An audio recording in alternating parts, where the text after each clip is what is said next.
पहिला हजुरको roll number भन्नुहोस्। 70 म्याम।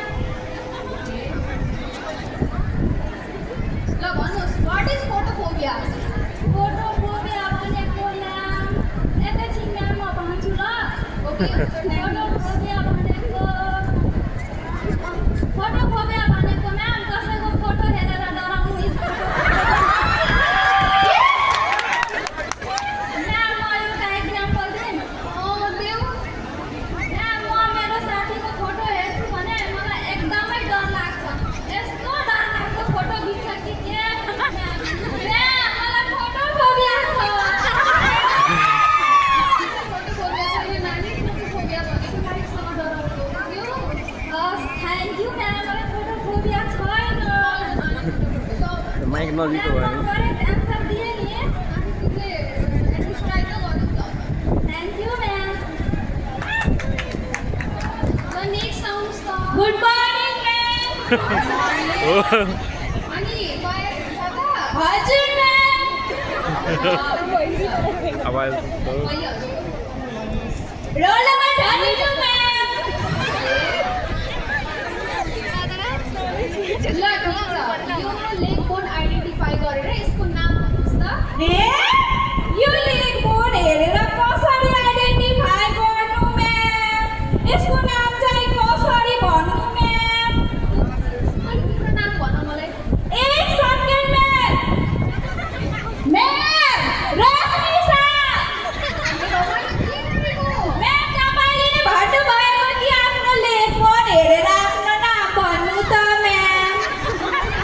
रजिस्टरमा लेख्नको लागि तिम्रो नाम सोधेको हो। त्यो त लेग बोनको आइडेन्टिफाई गरेर उसको नाम भन्न भनेको के गरेको नानी तिमीले? ए सरी म्याम। ल भन नाम भन छिटो। म्याम रश्मिसा। म्याम प्लिज मार्क दिइहाल्नु नि। के भन? अलिकति म्याम अलिकति। आइडेन्टिफाई गरेर भन्नु हस् म्याम। भन्नु त। म्याम रश्मिसा। ल ma'am. Good afternoon ma'am. Okay confident हुनुहुन्छ हजुर त। एक सेकेन्ड, तपाईँले गुड आफ्टरनुन भन्नुभयो? Sorry good morning ma'am. Mic mic ल पढाइ आउनु भएको छ त? हजुर म्याम। ल भन्नुहोस् त, what is stress? Ma'am stress भनेको टेन्सन हो। अहिले साह्रै भइरहेको छ। म्याम यही हो स्ट्रेस भनेको। माइक नजिक भएन माइक साउन्डै आएन। म्याम मलाई साह्रै मार्क्स दिनुहुन्छ नि म्याम। तिम्रो बुझेँ तिमीलाई स्ट्रेस भनेको। हस् म्याम। खै कहिले सबै पढेर छ? केही पनि पढेर गरेर पनि जान्ने हो नि हुन्छ मेरो पनि त्यस्तै आज दिनभरि मोबाइल चलाएको हुन्छु, यत्तिकै उसले चलाउनु बसेर के पढ्नु र त्यही भएर मलाई थाहा थियो मेरो बेसी पढ्दैन, म पनि पढिनँ। Next morning ma'am. मर्निङ के छ त सूचनाजी, पढेर आउनु भएको छ? ओके ल पहिला हजुरको रोल नम्बर भन्नुहोस् त। 39 म्याम। अब सोध्नु त क्वेसन। ल भन्नुहोस् त, निमोनिया कुन सिस्टम रिलेटेड डिजिज हो? Pneumonia respiratory system. वाउ, हजुरले पढेर आउनु भएको रहेछ। ल है मोबाइल चलाएन। हजुरलाई। ल भन्नु त, what is schizophrenia? Schizophrenia is a mental disorder which is characterized by disturbance in thought, perception, motor behavior, affect and emotion. Wow, outstanding, हजुर त मजाले पढेर आउनु भएको रहेछ। ओए मेरो साथीले त भन्यो म केही पढेको छुइनँ, सबै सुनाउँदैछ त। यार यत्तिकै भनेर कि अब क्लासमा सुन्ने जस्तो पनि भन्न सक्दैन, एउटा दुइटा त आयो, अब हेर्न आउँदैन। ल एउटा अझै लास्ट क्वेसन है, मलाई अत्यन्तै मजा आयो हजुरको क्वेसनलाई। लास्ट है त सिपिआरको फुल फर्म भनिदिनुहोस् त। Cardiopulmonary resuscitation. मेरो कलेजको विद्यार्थी नपढेर कुन कलेजको विद्यार्थी पढ्छ र? हो। पढिहाल्छ। युनिक देखिस् सबै दियो एन्सर। धोकेबाज हो तेरो साथी। धोकेबाज ओके बाज नेक्स्ट आउनुहोस् त गुड मर्निङ म्याम मर्निङ अनि पढेर आउनुभएको छ त काजलजी हजुर म्याम ल पहिले हजुरको रोल नम्बर 11 म्याम ल भन्नुहोस् what is COPD COPD ma'am chronic obstructive pulmonary disease होइन म्याम हजुर म्याम मलाई आउँछ ल भन्नुहोस्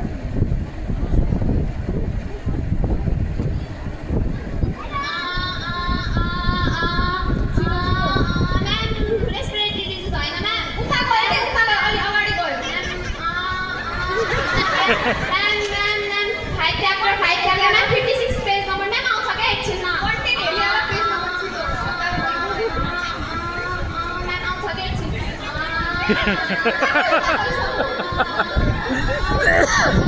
भयो नेक्स्ट इयर मलाई प्रिपेयर गरेर आउनु हैन सीओपीडी चाहिँ त निमोनिया छ नि निमोनियाको तल छ के मैम लास्ट अनि आई गेस पेज नम्बर 56 हैन पेज नम्बर 156 मा होला जानुस् हैन म्याम के म्याम एकपल्ट मात्र चान्स दिनु न म्याम मेरो लाइफ बर्बाद भइहाल्छ म्याम प्लिज म्याम हो मेरो नानीको त पढाउनु ल त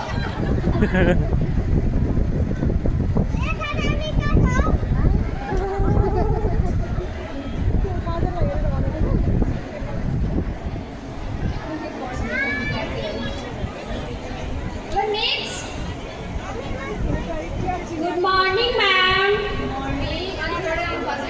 हजुर म्याम ठिक छ म्याम मेरो रोल नम्बर म्याम 13 ल ठिकै छ ल what is pneumonia ma'am pneumonia भनेको त पढे थिएँ म्याम अगाडिको याद छैन म्याम पछाडिको भन्दा हुन्छ ma'am ma'am is like pneumonia ma'am म यति नै याद गरेको थिएँ एउटा लास्ट क्वेसन है एन्सर दिनुभयो भने हजुरलाई म मार्क्स गर्छु ल हस् म्याम ल भन्नु व्हाट इज एपेन्डिसाइटिस म्याम यसको पनि अगाडिको पढे छैन म्याम पछाडिको याद छ म्याम आइटिक्स भनेको इन्फ्लामेसन एपेन्डिक्स भनेको थाहा छैन म्याम म्याम म त आधी एन्सर दिएँ म्याम हाफ मार्क त दिनुहुन्छ नि प्लिज म्याम हाफ मार्क दिनु होला म्याम यसरी पढ्नुलाई आदि पढ्नु हुँदैन भन्दैन नानी त please ma'am thank you ma'am ल नेक्स्ट आउनुहोस् गुड मर्निङ म्याम पढेर आउनुभएको छ त नि यस म्याम प्र्याक्टिकली पढेर आएको छु प्र्याक्टिकली पढेर आउनुभएको छ यस म्याम ठिक छ ल भन्नुहोस् व्हाट इज मायोकार्डियल इन्फ्र्याक्सन म्याम यो भनेको के हो मलाई त थाहा छैन हार्ट एट्याक भनेको थाहा छैन हजुरलाई थाहा छ म्याम त्यो त कसरी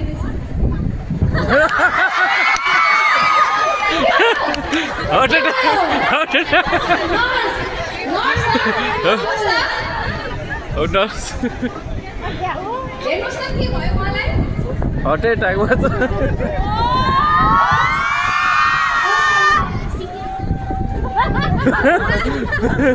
म्याम यही नै हार्ट एट्याक भनेको यस म्याम Yes, मैले यसरी पढेर आएको थिएँ ल ठिकै छ हजुरलाई प्र्याक्टिकली भने पनि हजुरको के राइट साइडमा हार्ट छ नो म्याम लेफ्टमा छ फेरि गरेर देखाउँदा हुन्छ म्याम फेरि लास्ट चान्स प्र्याक्टिकली पढेको भने त्यो पनि थाहा छैन कहाँ छ हार्ट भनेर म्याम प्लिज एक चान्स साँच्चै उडाइदिनु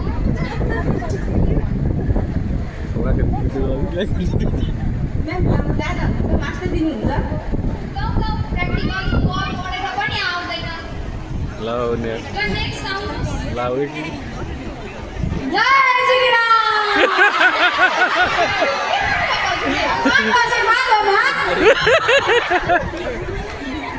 पढेर आउनु भएको छ भगवान आशीर्वादले सबै पढाएर आएको छु भन्नुहोस् what is to make communication ma'am roll number त भन्नु पहिला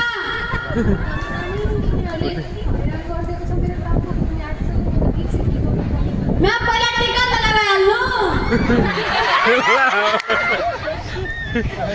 का आशीर्वाद हो मैम जय Shri Ram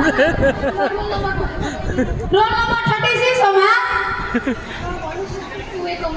ma'am 2A communication भनेको मैले माता रानीलाई याद गरेँ माता रानीले मलाई गुलम्बा दिनुभयो this is 2A communication ma'am ma'am माता रानीको आशीर्वादले यसरी नै पढेर आएको छु मैम मैम माग दिनु न मैम भगवानको आशीर्वादले माग त दिहाल्नु पढे मैम प्लिज नानी भगवानको बुलावा आयो भने म आफै त तिमीलाई मैम प्लिज माग दिनु प्लिज प्लिज मैम थोरै माग दिनु न ma'am please thank you ma'am thank you ma'am thank you ma'am good morning ma'am good morning के रुचिजी रेडी हुनुहुन्छ त यस म्याम आज भाइ बाबा मात्रै थाहा छ नि हजुरलाई हजुर म्याम म त आउँछु क्वेसन हजुर म्याम ल भन्नुहोस् सिपिआरको फुल फर्म के हो सिपिआरको फुल फर्म एकछिन म्याम भन्दै छु ल सिपिआर सिपिआर सिपिआर हजुरलाई म्याम नर्भस भयो पानी खानुहुन्छ एकछिन मलाई चिन्ता छ म्याम सिपिआर आपले सिपिआरको बारेमा चाहिँ थाहा छ म्याम सासुले गाह्रो भयो नर्स नर्स छिटो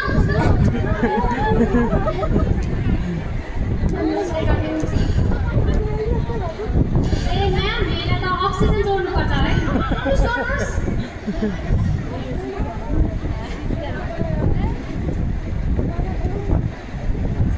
Wow. ल हजुर मिस्टर बोलाउनु भन्न सक्नुहुन्छ नि